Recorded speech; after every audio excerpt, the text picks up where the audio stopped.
Hey guys, I'm here in school and I'm gonna make a video what I call old school. This is how I used to record my videos, just holding my phone in one hand. This will allow me to kind of show you some calculator work. Okay, so let's do it. We're gonna finish this workbook. And we did this page, we did this page, we did this page, we did this page, and we gotta do this page, right? What else? You should review this to figure out what you need help with. And if you have a couple questions where you need some extra work, then let me know and we will make sure to give you a little bit more in the warm-up before we start the test next class. So which ones did we not finish? It looks like in my class we finished them. So we're gonna just, double check. You do have your answers here, but what would you maybe write? And again, we're using our TI calculators to try this out. Okay, so it says in a random sample, 300 women, 66 favored stricter gun. Okay. So our calculator, we need this, right? And we have 2 samples. So in our calculator, we need this.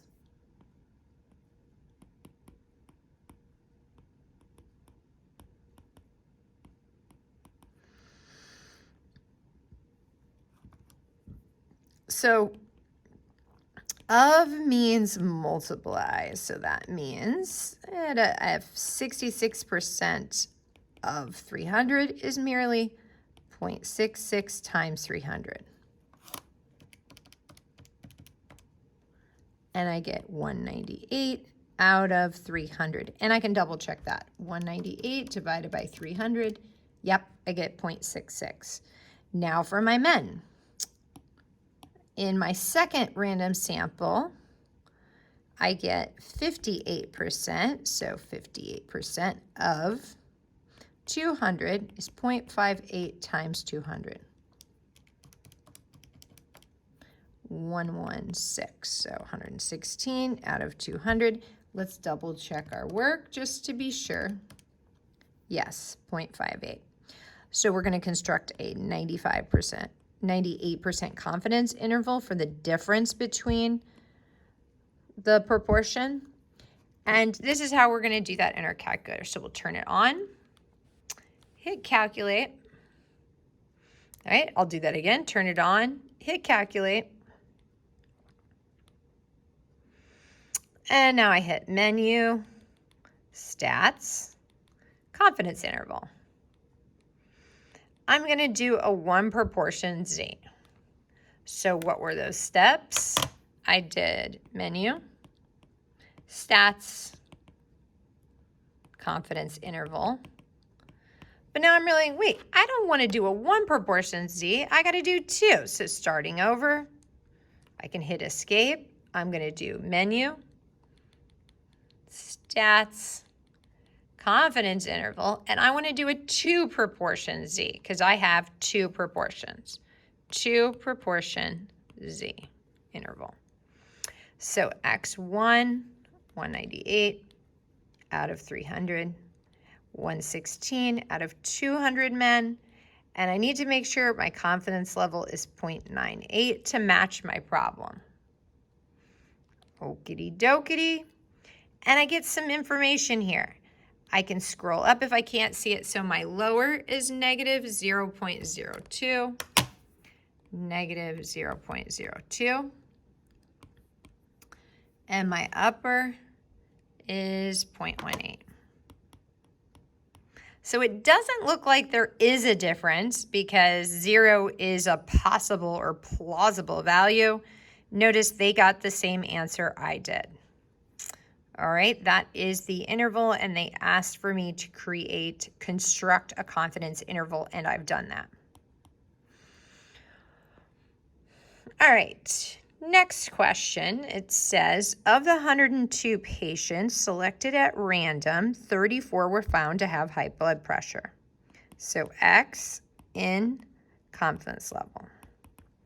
X is 34 out of a total of 102 I talked to, and I'm constructing a 95% confidence level. So I need the same steps, menu, stats, confidence interval, but I'm going to do a 1 proportion because I only have 1 proportion. All right, so let's continue to practice this. I'm going to hit calculate, scroll down. I'm going to go menu, stats, confidence interval, a 2 proportion Z interval. No, that's not what I wanted. I want only 1. So a 1 proportion Z interval. Yep, I had 34 said yes out of 102, and I'd like to keep the confidence level at 95%. Enter. There it is. My lower is 0.24, my upper 0.42. Let's see if we compare. That's exactly what I was supposed to get, right? If I compare these two. All right, again, it doesn't really matter what decimal you round to. The calculator gives me even more decimals. So that's just how do I use the calculator. I hope that you feel more comfortable using the calculator here. All right, so we're going to go back and again review what do I need to do to get a badge. So if you can do this, you'll get a badge next class. If I use technology in some way, or I can use algebra to solve for n. All right, and you have to show your steps. What else can you get a badge for?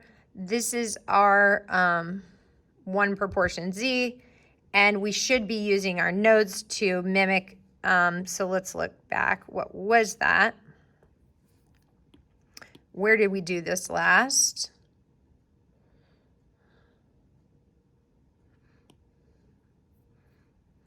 It would have been our prom, right?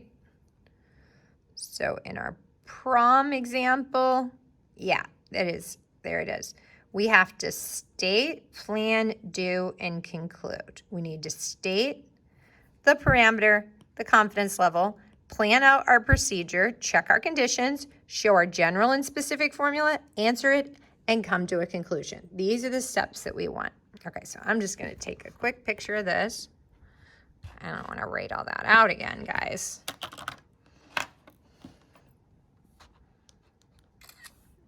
Okay.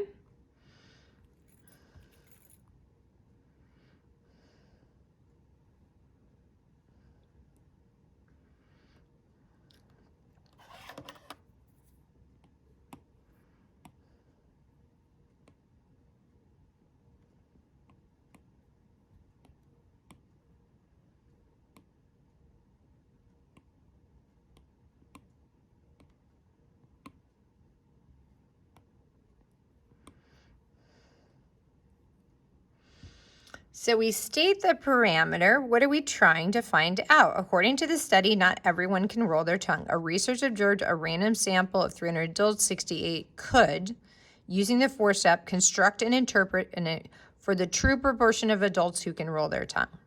So what is the parameter? P is the true proportion of adults who can roll their tongue.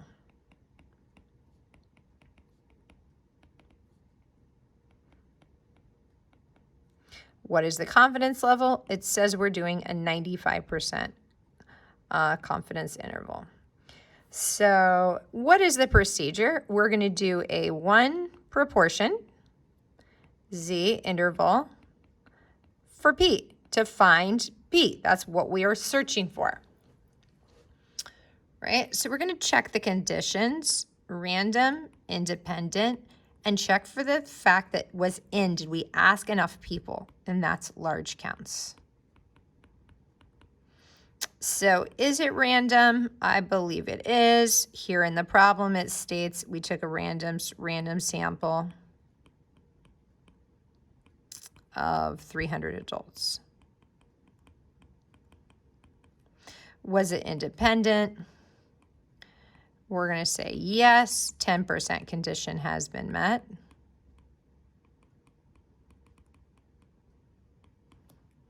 Why? Because we can say little n is less than 1/10 big N. What is little n? That's our sample size. Our sample size of 300 is less than 1/10 of the population of adults, right? That would be a very, very large number. So 10% of a huge number is still very much larger than 300. Large counts, let's see. That's n times p hat has to be greater than or equal to 10. N times 1 minus p hat has to be greater than or equal to 10. And we actually don't have to do the math. We actually know, but we can if you want. What's p hat? That'd be 68 divided by 300. So that'd be 0.23. So 0.23 times 300, you're back to the number 68. So 68 is greater than 10, you're good. And then n times 1 minus p would just be 300, take away 68. You get 232 is also greater than 10. So large counts has been met.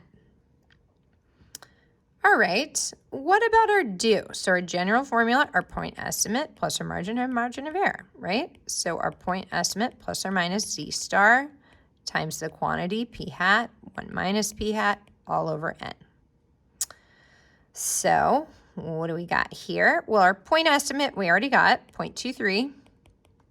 Z star. Okay, in our notes, we found the z star of 90. So let's go back in our notes. What was the z star of 90? It was 1.645. 1.645 from our table, right? Okay, so going back to our problem, 1.645, 1.645 times 0.23 times 1 minus 0.23.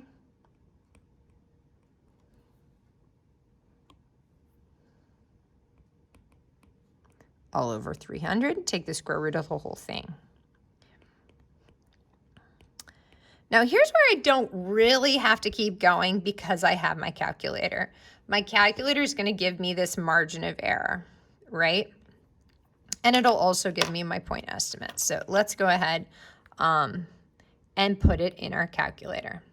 So I go to Menu, Stats, Confidence Interval, and I'm doing a 1 proportion Z interval, right? Successes, 68 said yes out of the 300 we asked. And our confidence interval is 90, so 0.9 or 0.90, either way is fine. If I hit OK, I get the point estimate is 0.226 repeating or rounded up to 0.23. And our margin of error there is 0.04 or 0.3976. That's where I'm getting that number. So what is my interval? Okay, so that is my point estimate plus or minus, which means my interval would be 0.19 to 0.27. That's my C lower and my C upper. Now I can finish this out. We are 90% confident that a bunch of people are going to get their badges next class. No. 90% confident that the interval from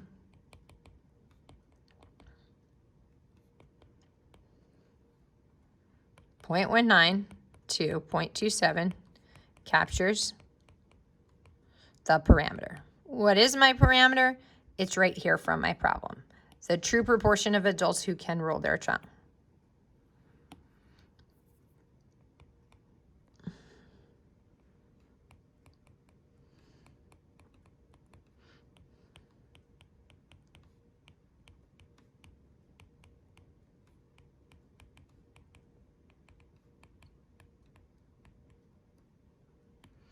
That's it, guys. See you next time.